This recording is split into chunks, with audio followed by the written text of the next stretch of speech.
반갑습니다. 구독자 여러분, 그리고 영상을 처음 시청하시는 여러분, 패션과 문화 컨텐츠를 제작하고 있는 비피어링입니다. 소중한 시간 투자해주셔서 감사드립니다. 이번 컨텐츠는 명품 브랜드 루이비통이 서브컬처의 모습들을 간간히 보여주고 있습니다. 명품 브랜드가 상반된 문화의 서브컬처를 무엇 때문에 선보이고 있는지 영상을 통해 담아봤습니다. 함께 보시죠.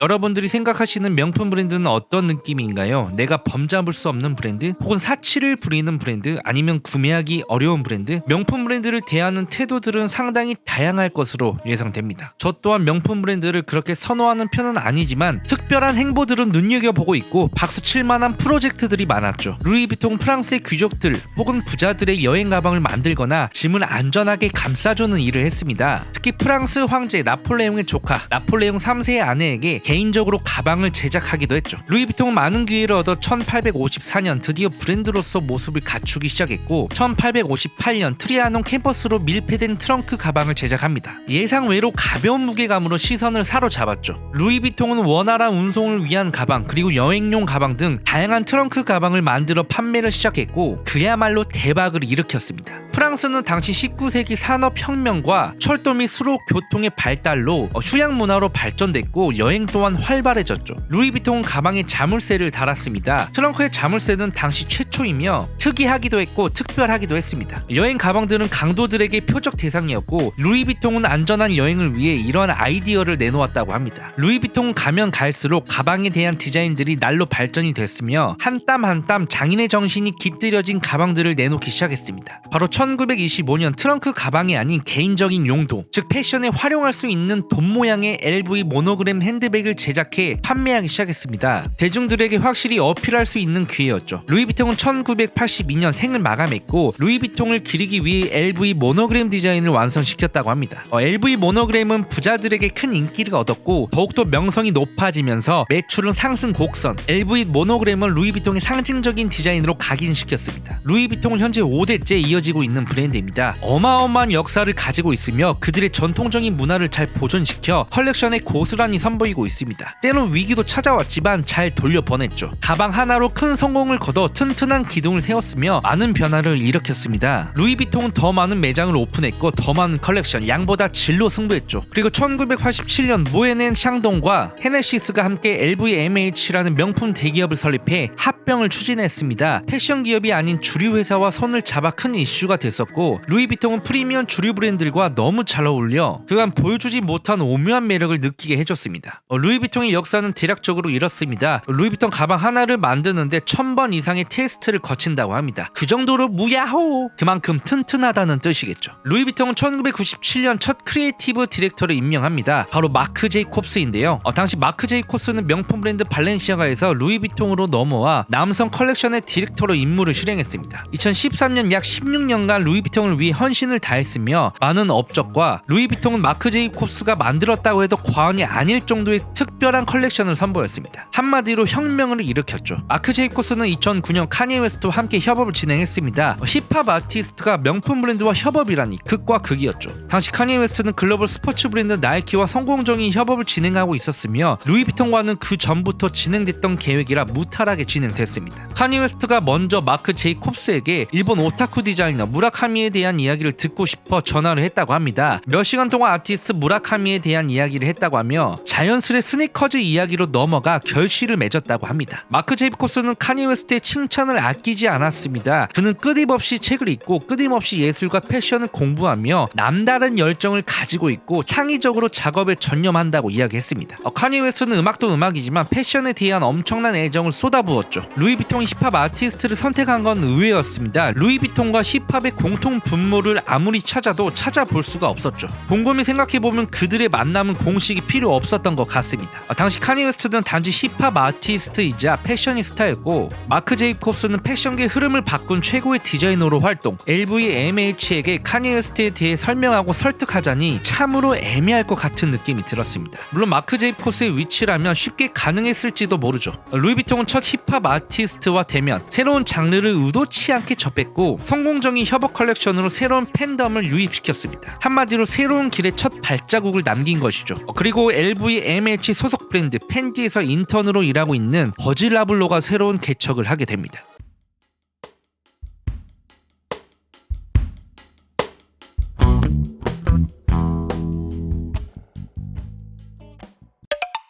루이비통은 그들만의 원칙과 철학 그리고 운영 방식 등으로 매년마다 창의적이고 독보적인 행보들로 찬사를 받았습니다. 하지만 새로운 변화를 원했습니다. 루이비통은 빠르게 변화하는 트렌드와 스트리트의 다양한 스타일들이 탄생하는 것을 직감했고 영한 디자이너들을 영입하기 시작했죠. 루이비통의 많은 디자이너들 중 유독 특별한 행보를 보여준 디자이너가 있습니다. 바로 킴 존스인데요. 킴 존스는 루이비통에서 약 7년간 루이비통 디렉터로 활약을 했습니다. 그는 유독 서브컬처를 사랑했고 서브컬처를 루이비통 컬렉션에서 하나둘씩 보여주기 시작했죠. 하지만 루이비통의 회장 마이클 버크는 루이비통의 오리지널을 원했습니다. 평소 그는 명품 브랜드는 명품 브랜드답기라는 말을 많이 남겼다고 하며 스트리트 웨어를 달갑지 않아 했죠. 마이클 버크 회장은 실력 있는 킴 존스를 신뢰했고 그의 프로젝트를 받아들였습니다. 킴 존슨이 실행한 프로젝트는 서브컬처 기반의 브랜드와 협업이었습니다. 명품 브랜드와 스트리트 브랜드의 경계선을 완벽하게 허물려고 한 것이죠. 킴 존슨은 세계적인 스케이트보드 브랜드 슈프림과 은밀히 접촉을 시도했고 엄청난 프로젝트를 상상시켰습니다.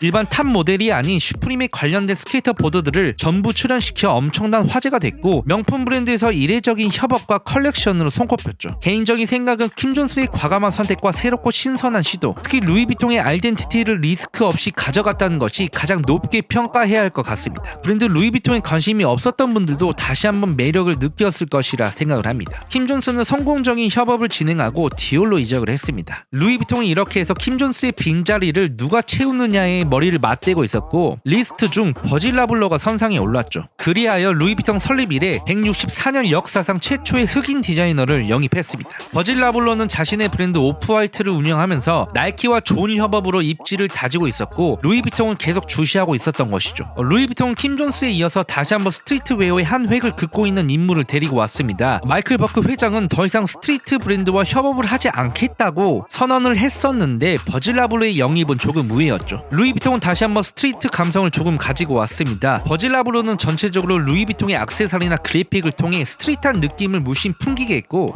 개인적으로 버질라블로가 루이비통에서 새로운 포부를 보여주고자 하는 느낌을 받았습니다. 루이비통이 가지고 있는 우아함, 세련됨을 유지한 채 아이덴티티를 확실히 보여줬습니다. 버질라블로는 루이비통에 있으면서 자잘한 사건 사고나 이슈들이 존재했지만 흔들림 없이 우상향했고 루이비통은 전적으로 버질라블로 서포트해줬죠. 버질라블로가 제일 자신있고 제일 좋아하는 것은 스니커즈 컬렉션일 것 같습니다. 글로벌 스포츠 브랜드 나이키와 장기간 협업을 진행해 스니커즈 시장의 주가를 상승시켰고 리셀 문화의 버팀목이 됐죠. 그만큼 놀라운 디자인으로 팬들을 사로잡았습니다. 버질라블로는 최근 루이비통의 신발을 하나 공개했습니다. 팔라스 스케이트보드를 대표하는 스케이터 루시엔 클락과 협업을 진행해 탄생한 스케이트보드와 어뷰라는 제품입니다. 루이비통에서 스케이트보드화가 만들어진다는 것 자체가 아니 회의에서 우리는 스케이트보드를 만들 거야 라는 의견을 제시한 것 자체가 대단하지 않나 싶습니다. 그 정도로 루이비통은 우리 버질라블로 하고 싶은 거 다 해 라는 전폭적인 지지와 함께 새로운 시도를 보여주는 것으로 예상됩니다. 제품을 확인해보면 총 3가지 컬러가 공개됐습니다. 블랙과 블루 그리고 화이트이며 설퍼 부분에 루이비통 로고를 확인할 수 있고 사이드 부분에 루시엔 클락 필기체가 새겨졌습니다. 그리고 가장 눈에 띄는 건 반투명 솔인데요. 스케이트보드 화다 보니 테크니컬 폼과 폴리우레탄 솔 쿠셔닝을 적용시켜 보더들의 액션을 좀 더 안정적이게 취할 수 있도록 설계됐습니다. 발매는 올해 중으로 출시할 예정이라고 합니다. 그리고 버질라블로가 자신의 인스타그램을 통해 한국인 스케이터 제이슨, 최승재 스케이터 비디오를 공개해 큰 이슈가 됐습니다. 스케이터 기반의 매거진 데일리 그라인드에서 제작한 비디오로 루시엔 클락과 루이비통이 협업한 어뷰를 착용하고 트랩플립, 그라인드 등 다양한 트릭을 선보여 제품의 리뷰를 몸소 보여줬습니다. 제품의 가격은 154만원이라고 하니 스케이트보드 화치곤 후덜덜합니다. 그렇습니다. 루이비통은 과거와 현재 힙합 아티스트부터 서브컬처에서 활동하는 다양한 아티스트들과 접촉을 시도했고 다양한 협업을 통해 새로운 모습들을 선보였습니다. 스트리트 웨어에서 활약하는 디자이너들을 섭외해 루이비통의 혁신을 보여주기도 했습니다. 확실히 달라졌죠. 루이비통은 서브컬처를 계속해서 컨택을 하고 있습니다. 개인적으로 루이비통에게 어울리지 않는 옷이라고 생각을 했지만 그 편견을 깨트리는 행보들이었고 루이비통에게 어려울 수 있는 과제였지만 하나씩 그 실마리를 잘 푼 것 같습니다. 한편으로 서브컬처를 너무 쉽게 생각하는 거 아니냐라는 의견도 나왔습니다. 서브컬처를 기반으로 운영하는 브랜드들은 한순간에 루이비통이 경쟁 업체가 돼버린 셈이죠. 그렇다고 해서 루이비통을 비난할 것은 없다고 생각하지만 명품 브랜드가 서브컬처에 개입을 한다는 건 조금 걱정스러운 일이기도 합니다. 앞으로의 루이비통은 어떠한 과제를 통해 이슈를 불러일으킬지, 그리고 서브컬처에 어떠한 영향을 끼칠지 그 관점을 유심히 살펴보시고 즐기시면 조금 더 재미있는 패션 문화가 될 것 같습니다. 지금까지 루이비통의 서브컬처에 대한 이야기를 만들어 봤습니다. 영상 끝까지 시청해 주셔서 감사드리며 저희는 다음 컨텐츠를 통해 인사드리도록 하겠습니다. 감사합니다.